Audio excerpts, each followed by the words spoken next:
Okay, this is the Omellow R3 or the Rotation 3D lock. It's a Chinese company made this lock. It's called, obviously, the Omellow Lock Company. This lock is surprisingly shipped inside a can. This is a real can, by the way. It was sealed and I opened it and took the lock out. The can only contains a hell lot of foam and this lock and a couple of keys for this lock. 6 keys in total. Now what's interesting about this lock is that, let's show you the keyway first. Keyway looks pretty open. And you can see that there are pins inside. But what's interesting about this lock that these are not normal pins. The infographic here shows that these pins not only have to be lifted to a certain height, but like Medicos and Emharts, these also have to be rotated to a certain correct degree. As you can see, these are the shape of the pins that are inside this lock.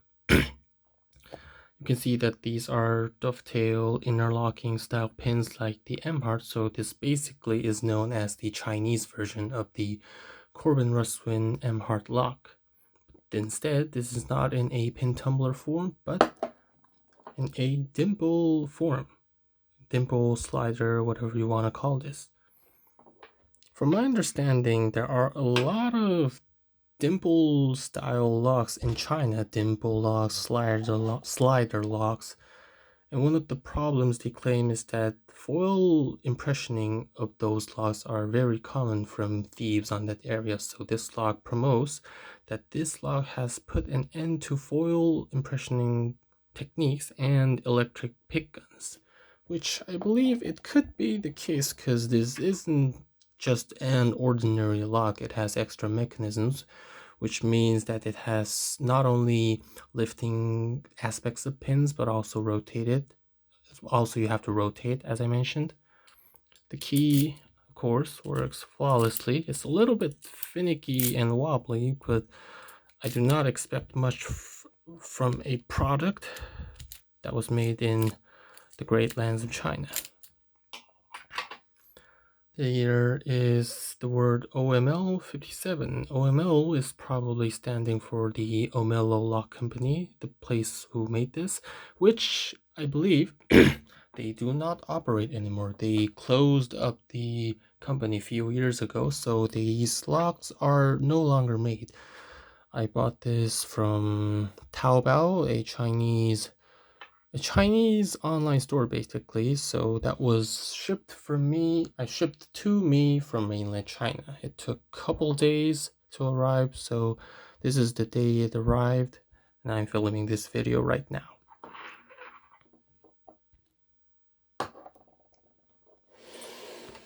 Now let's try to pick this lock first. Secure it in a vise. Again, the key works just fine. I'm going to be using this 50,000 stick wiper insert style tensioner. God, my mouth is not behaving well today. Let's get some focus. There we go. And this is the multi-pick flag number 5. 1, 2, 3, 4, 5 is heavily binding. A little core movement, back to 1, 2, 3 is binding. A little core movement, back to 1, 2, 2 feels a little weird, a little click. 1 feels like a little bit off. 2, 3 now binds again.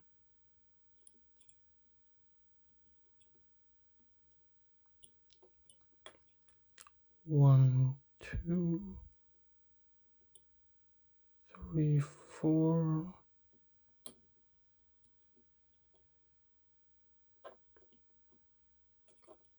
One rotation is not set, I think. Let's push it back.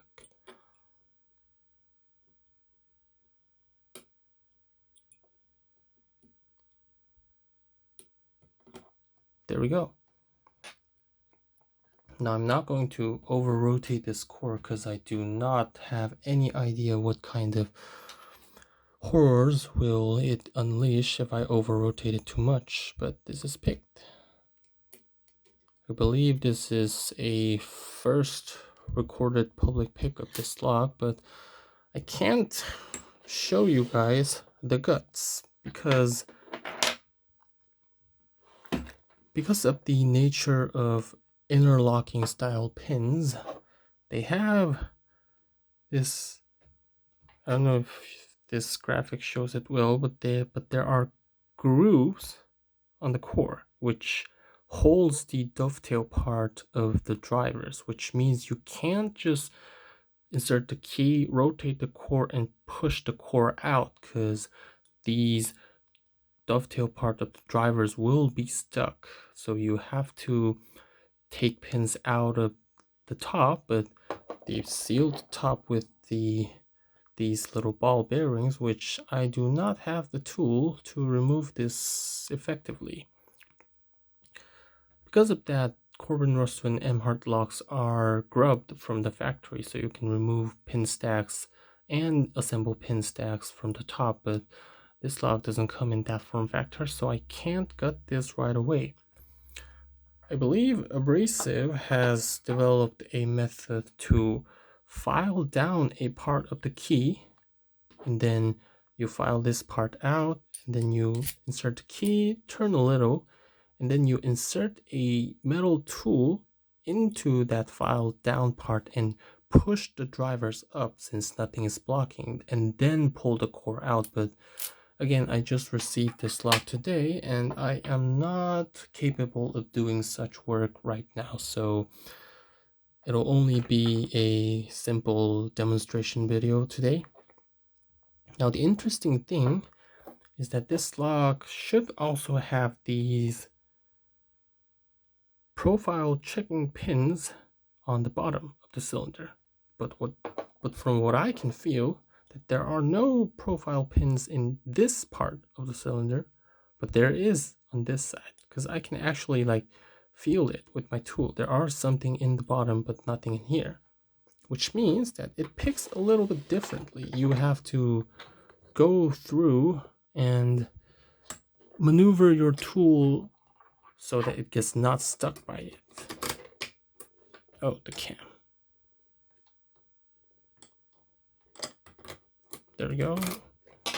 Now let's try to pick it the same way. This is the opposite side of the cylinder.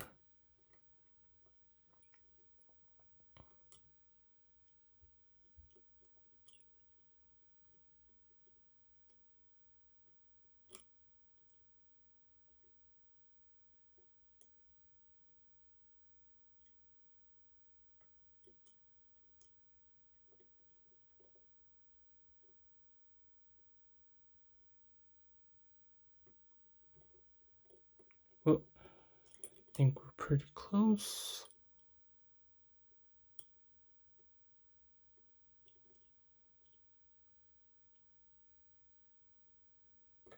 Okay, there we go. Again, not a really different pick. The binding order is different as expected, but it also doesn't hold up to a big fight. The basic methodology that I developed to picking these locks is that if you insert your key and remove them, the rotation of the sliders will be, will be locked into this position. Because if you remove the key, they will all be reset to this orientation. So from my understanding, there are about 2 or 3 possible rotations in this lock, because there's actually a rotation limiter like slit in this lock. If you see the shape of the pin, you'll think that this can actually rotate 360 degrees freely, but the reality is that not, because there is a little metal type of opening that kind of blocks a little bit of these pins, and that width of the metal slit is actually a little bit narrower than the diameter of the pin, so these can actually rotate only a certain amount, and I believe there is center, left, and right, just as in Emharts and Medicos. If you can examine this particular key, if you remove the key, it will all be reset to this position, which is corresponding to far right. So there are 5 pins in total, here, here, here, here, and here. There are 3 rotations of this one and 2 rotations of this one. So these need to be pushed to the left when you are using the key. So you insert the key and you remove it again, they will be reset all to the right position. You try to pick it, and if a pin is correctly lifted and correctly rotated, you will feel a clear click, and the core will rotate a little because these have sloppy tolerances.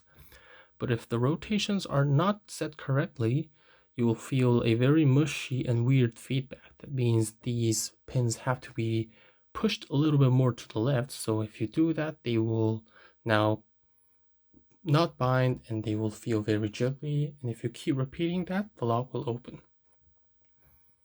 If you somehow do not have the key, there is still ways to do this, because you can use a tool like this, push all the pins far from the right side, which will then simulate the key being used, because of the shape of the keyway and the tool that I'm using a flag from the right side of the pins and lift them like this, just like that.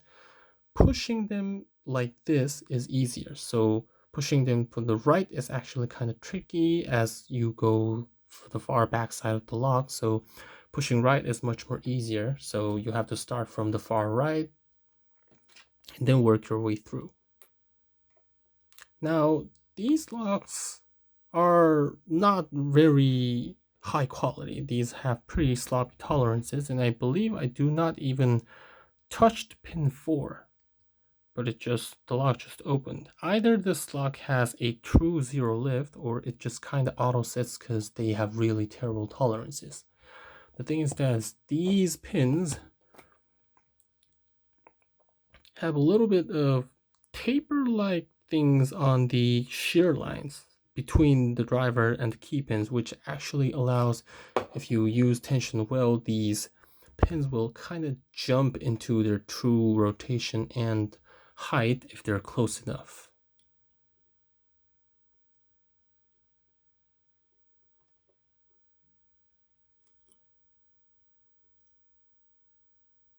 Okay, that's 2. Let's set rotation a bit.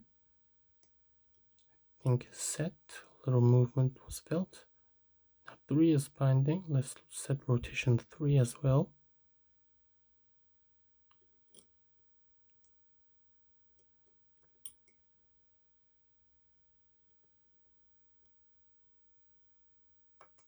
Okay, I think that's done.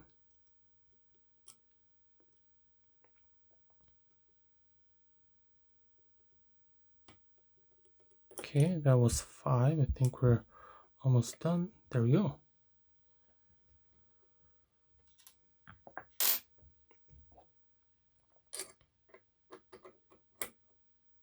So overall, I think this is not a very hard lock to pick, but it's definitely an interesting version. Not only you have to lift, but you also have to figure out how to rotate these pins effectively in order to open this lock. It didn't really hold up a big fight, but I think it is a fun pick in overall. It was not absolutely hard, but if I would love, I think, a little bit more such as security pins or better tolerances will definitely improve this lock, and I'm kind of sad that these are not no longer made. Let's take a little closer look at the keyway. As you can see, that there are these rotation limiters openings that only show a fraction of the pin, not the full pin, so it actually prevents the pins from overlifting, over rotating. So it only goes to left until this far, and it goes back to the right this much.